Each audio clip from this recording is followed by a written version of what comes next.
English Country again, and English Vocabulary today is new books and new stories. And one of the stories and new book is The Goat and a Rock story. And we can just do the four at our first pages, and I think we'll be reading the stories, okay? And now one more new book and new stories named Giving Thanks. And we can just do the four at our first pages, of course, and the end of reading the stories, okay? And now, are you ready for these two books and two stories and meet some lots of characters? And now, here we go. And first you can read The Goat and a Rock.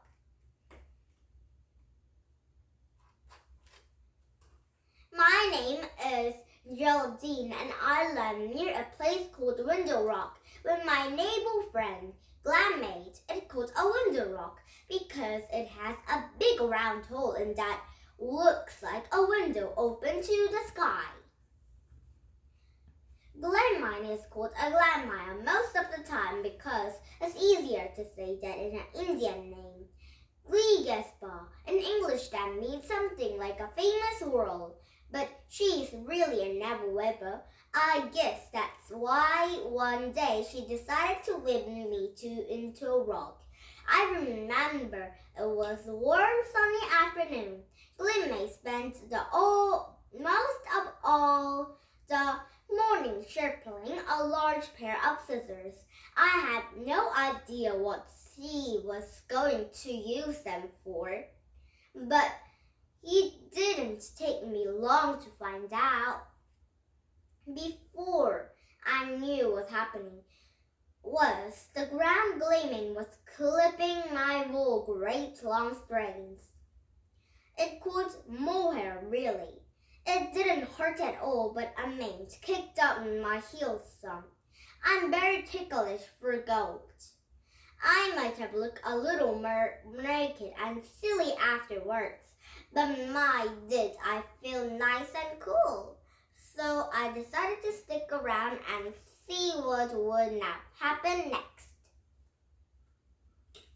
The first thing Glenmay did to chop roots from a yucca plant. The roots made me soapy, which later she reminded with water. She washed a wool in the salt and until he was clean and white. Oh, I think this ship is talking to the girl. After that, a little bit, you might say, hung up in the sun to dry. When my wool was dry, Gleeman looked at two large square commons of many teeth. By climbing my wool between these cords and combs, as they called it, to remove any bits of tangled burns straighten out of the flimbers. She told me it helped a swimmer yearn for spinning. Then, Glimmer carefully started to spin my wool into a small bundle at a time into a yarn. It was beginning to find out take a long while to make another rope. Again and again, and Glimmer twisted and pulled it, twisted, pulled into wool. Then, she spun it around long and didn't stick. She called a spindle. As she twisted and pulled and spun, the thinner, stronger, spoonier yarn became. And rabbit brush, wild onion, calf, spruce rose, spamhac, and jipina were stuck. Lots of things needed to make a rock, I think. A few days later, Glimmer I went for a walk. She said we are going to find some special plants she used to make a dye.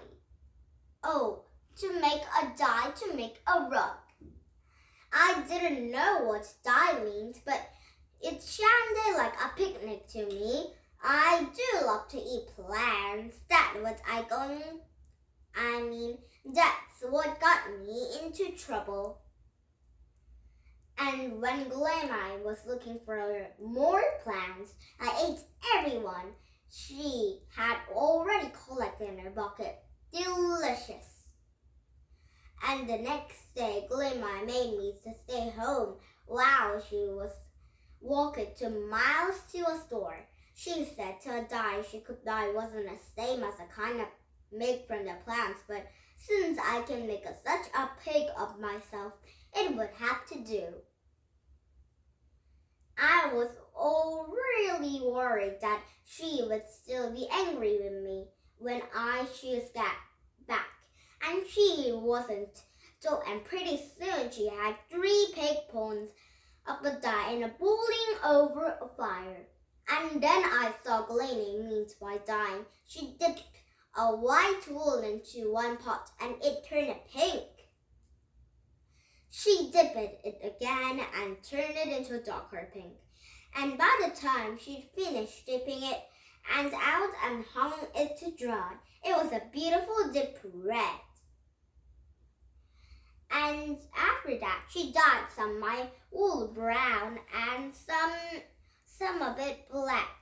I couldn't help wondering if those plants I'd eaten would turn all me the same colors. And while I worrying about that, Gleameye started to make our rug. She took a ball of a yarn and wrapped it around and around into 2 poles. I lost count when she reached 300 wraps. I guess I'm too busy thinking about what it will be like to be only red, white, black, and brown goats at a window rock.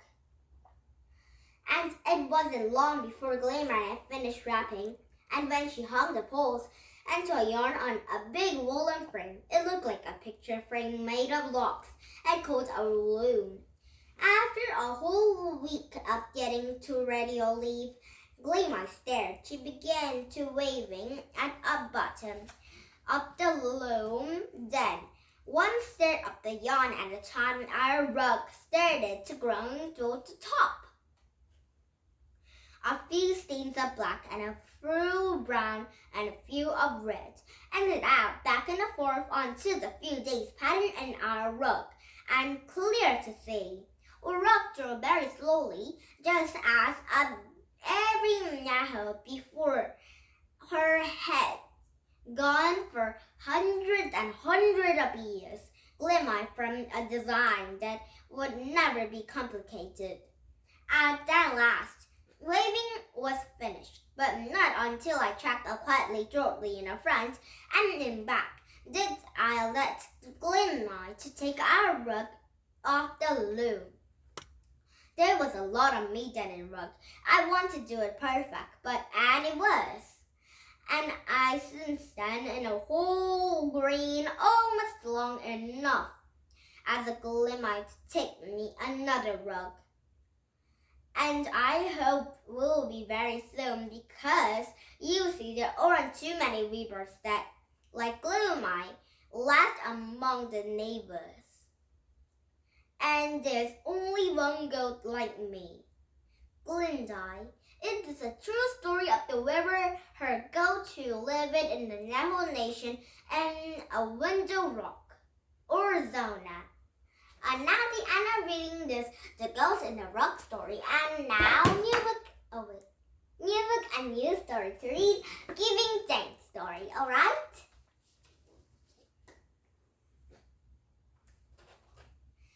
Now let's start it. Thank you, Mother Earth. Thank you, Father Sky. Thank you for this day. This is what my father says every morning, standing in a field near our house. Like an Indian prince, like a singer, storytellers that believes that thing of the nature give, and then it returned. We must have give some back.